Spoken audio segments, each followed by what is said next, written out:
Amis du blog, connus et inconnus, bonjour. Donc aujourd'hui je souhaiterais aborder l'esprit du monde. Qu'est-ce qu'on entend par l'esprit du monde et notre participation, consciente ou plutôt inconsciente, parce qu'en majeure partie c'est inconscient, à l'élaboration de ce monde, ou cet esprit du monde, au fait qu'il continue, au fait que il perdure, etc. Ça veut dire quoi? Tout simplement que le monde tel que nous le voyons, l'esprit du monde, ce que nous avons créé, en adversité, en tristesse, en, en violence, en non-amour, tout ce que nous avons créé, mais déjà nous en sommes tous créateurs, co-créateurs, et d'autre part, en plus d'être co-créateurs de tout ça, on fait en sorte de maintenir cette illusion, même si elle est dommageable, on la maintient en place parce que ça fait des centaines, voire des milliers d'années que nous sommes pris à ce jeu de nous faire croire, de nous mentir à nous-mêmes en nous positionnant dans un monde d'adversité. Et ce monde d'adversité, nous en avons besoin.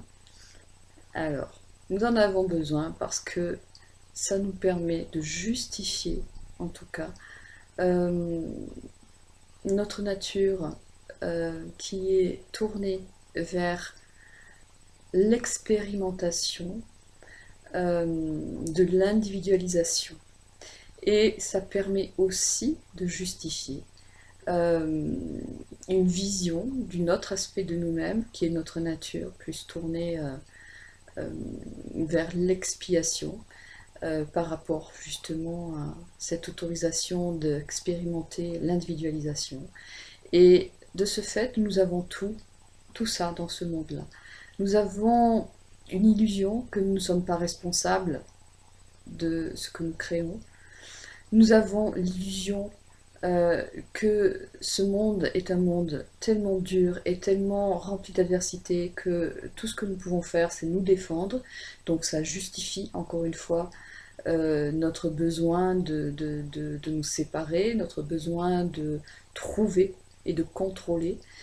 Et puis, on trouve évidemment dans ce monde de quoi se punir pour oser avoir ce désir de s'individualiser.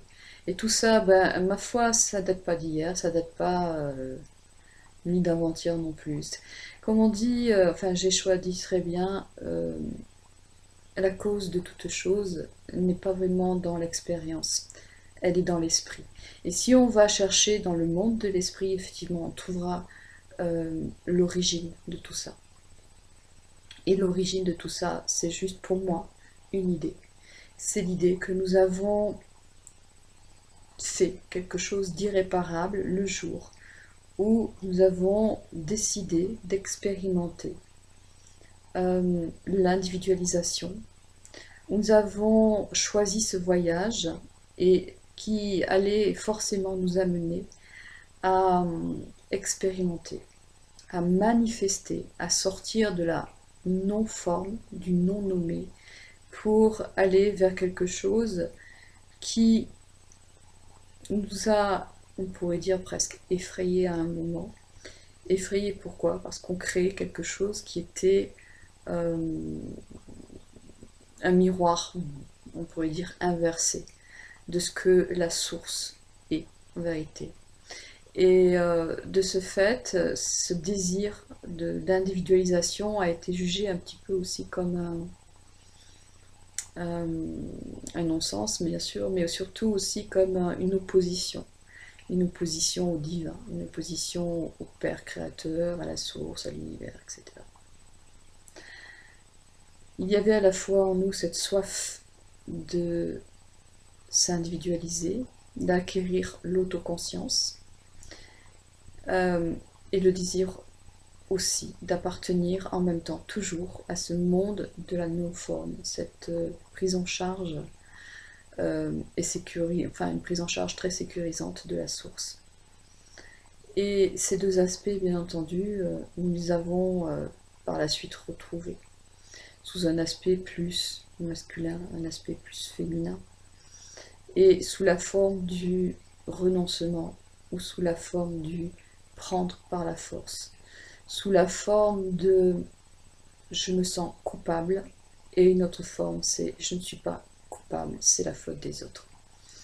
Et nous fonctionnons à partir de ces deux aspects-là, qui ont créé le monde illusoire dans lequel on vit, puisque dans ce monde illusoire, on trouve le moyen, je suis coupable, d'expier, et le moyen, c'est pas ma faute, de faire retomber toujours les problèmes sur les autres, mais en plus de justifier, je ne peux pas faire autrement que de me défendre, puisque ce monde est injuste, puisque ce monde est plein de méchantes personnes qui me veulent que du mal, donc forcément, moi, je suis bien obligée d'utiliser mes outils.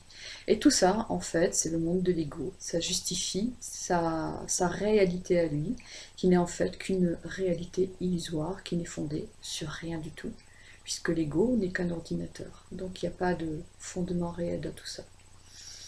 Ce qui veut dire que quelque part, si vraiment on veut changer durablement les choses sur cette terre, il va falloir aller regarder un petit peu au niveau de l'esprit, sa tournure d'esprit, qu'est-ce qu'on y a mis, de quel côté on se situe, et guérir en nous, guérir vraiment, par amour pour nous-mêmes, par amour pour la source, par amour tout court, guérir toutes ces blessures, bien entendu, qui sont les projections de l'ombre, c'est-à-dire toutes nos expériences, nos expérimentations, mais aussi guérir et décontaminer et réaligner, reconnecter, réaligner notre esprit sur la fréquence de l'esprit divin qui lui est dans une logique qui est celle de l'univers, c'est-à-dire la meilleure expression possible pour chacun. L'idéal c'est d'aller pouvoir aller jusqu'à cette source en nous, cette source de l'esprit, et rectifier ce moment où on a perçu notre expérience comme étant une expérience négative, contraire à Dieu, allant à l'encontre de l'univers. Et y voir au contraire, y mettre de l'amour dans tout ça, plutôt que de chercher à y mettre des justifications à travers la culpabilité ou faire sentir les autres coupables. En fait, il faut prendre responsabilité de ce que l'on a créé et voir simplement dans ce désir et ce mouvement d'expérimenter la dualité, donc de créer la forme, de manifester la forme, de sortir du néant, du sortir comment on pourrait dire, du giron, de la source, non pas comme comme on l'a présenté bien souvent, comme un défi, comme un acte de rébellion contre la lumière, mais plutôt comme un acte courageux, tout simplement pour faire sortir de la lumière toutes les potentialités d'ombre qui existaient déjà, mais qui n'étaient pas nommées, et qui sont révélées par l'expérience que nous avons faite. Cette expérience de la dualité, cette expérience qui dit dualité, dit des opposés, Donc quand on a l'amour d'un côté, on a le non-amour de l'autre, donc on ne peut pas faire autrement que d'expérimenter le non-amour. Ce non-amour nous a fait sortir quelque part du champ de probabilités, toutes les probabilités les plus noires. Et aujourd'hui que nous les avons expérimentées, ce qu'on appelle cette ombre, eh bien, elle n'est pas à l'extérieur de nous, en fait, elle est à l'intérieur de nous. Et de ce fait, nous pouvons l'amener à la lumière et la transformer. En réalité, cette ombre, pour l'avoir expérimentée, c'est quelque chose qui semble... Alors je ne parle pas de l'ombre projetée, de l'ombre, hein, des expériences qui ont découlé de nos états d'esprit un petit peu de saboteurs ou de contrôleurs, mais simplement l'ombre dès le départ, l'ombre dans l'esprit, dans la tournure de l'esprit. Cette ombre-là, c'est quelque chose qui est terrifiant parce que ça nous paraît une violence inouïe, parce qu'on aimerait bien que ce soit que chez les autres, mais à un moment donné, on sera forcément obligé d'aller à sa rencontre, parce que c'est le seul moyen, vraiment le seul moyen de guérir tout ça. On peut transmuter une mémoire, transmuter une mémoire, oui. On peut ordonner à une facette de soi, une facette de sa personnalité de disparaître. C'est que de l'éphémère, donc ça peut. Mais l'ombre ne disparaîtra pas parce qu'elle est nous. Et tant qu'on ne l'accueille pas et qu'on ne lui rend pas sa lumière, elle va nous enquiquiner pendant longtemps. Et c'est par moments, cette ombre, c'est ce qui va remonter, qui va nous montrer des aspects de nous qu'on déteste, qu'on n'aime pas. Et c'est là l'opportunité d'aller à sa rencontre et simplement d'accepter, ben oui, j'ai cette énergie-là en moi, ça fait partie du jeu. Ça fait partie du jeu. Je, j'ai E, et puis j'ai EU. Comment est-ce que je peux lui donner l'enrober d'amour de façon à ce que cette partie voie maintenant la lumière elle aussi. Nous avons tout ça en nous et nous l'avons tout simplement dopé, si je puis dire, à travers toutes les expériences qu'on a faites n'ont fait que conforter cette ombre. Donc elle a pris une place assez importante. Et en réalité, puisque je parlais de mon expérience, quand on va au cœur de cette ombre, on s'aperçoit que finalement, moi quand j'y suis allée, j'ai vu simplement un tout petit garçon au milieu de tout ça, un peu perdu, qui avait créé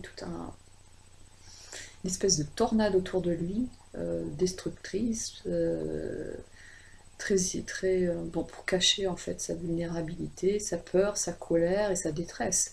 Et c'était assez curieux de voir ça d'ailleurs. Bon, tout ça pour dire que au cœur de la tempête, il y a quand même une partie de nous qui est perdue et qui a besoin vraiment de notre aide. Et de l'amour, bien entendu. Amour qui veut dire acceptation inconditionnelle. Et la véritable guérison, elle passe, bien entendu, par cet amour inconditionnel, cette acceptation, et donner cet amour, enrober d'amour. Et voilà, quoi. Donc tout sera guéri le jour où nous sommes capables vraiment d'accepter que nous sommes cet amour, que nous n'avons jamais été autre chose, et que tout le reste, finalement, c'est de l'illusion pour cacher quelque chose dont on a eu peur il y a très longtemps, cacher quelque chose qui nous a fait honte, cacher quelque chose dont on ne voulait pas. Et que ce besoin comment on pourrait dire, d'expérimenter la dualité, les opposés, faisait partie d'un plan divin, donc comme j'ai dit précédemment, qui va nous permettre de révéler tout ce qui était caché au niveau du champ de potentialité, et qui étaient contraires à l'amour. Et là, parce qu'on l'aura expérimenté, que l'ombre n'est pas à l'extérieur mais à l'intérieur de nous, donc on va pouvoir euh, y mettre de la lumière, et en y mettant de la lumière amour, eh bien on va transformer les choses de façon à ce que cette ombre n'existe plus. Et on aura révélé finalement, même dans le deux, l'amour-lumière que nous sommes et que l'univers est, et qui sous-tend tout ça. Parce qu'en fait, si on enlève toutes nos illusions, toutes nos créations illusoires, toutes ces discordances que l'on maintient en place par la loi d'attraction, mais de façon tout à fait inconsciente, bien entendu, ce sont les programmes, c'est ce que j'appelle les mouvements internes, ce sont les programmes de l'ego, de la conscience plus précisément, de l'âme qui est fondée sur l'ego, qui se prend pour l'ego, qui se prend pour les expériences. Nous sommes le pouvoir créateur et en fait cette conscience utilise ce pouvoir à différents niveaux de conscience. Donc il y a 7 paliers pour la Terre, donc ces 7 paliers de conscience. Le pouvoir créateur est utilisé d'une façon à maintenir l'illusion de l'esprit du monde. Donc si on connaît le système et qu'on voit un petit peu comment ça fonctionne à tous les niveaux, eh bien on a beaucoup plus de chances, bien entendu, enfin c'est une solution en tout cas, pour ne plus être un créateur inconscient et apporter de la lumière et surtout de la maîtrise. Parce que descendre la lumière c'est bien, avoir l'autoconscience, ok, c'est ce qu'on est venu faire, mais on a aussi une autre partie à jouer. Alors pour ceux qui veulent la jouer, c'est la maîtrise de l'énergie, la maîtrise du pouvoir créateur, la maîtrise du pouvoir créateur dans un monde physique. Et cet aspect-là, il ne faut pas l'oublier, il ne faut pas le négliger. Euh, c'est aussi ça, l'autoconscience. À bientôt.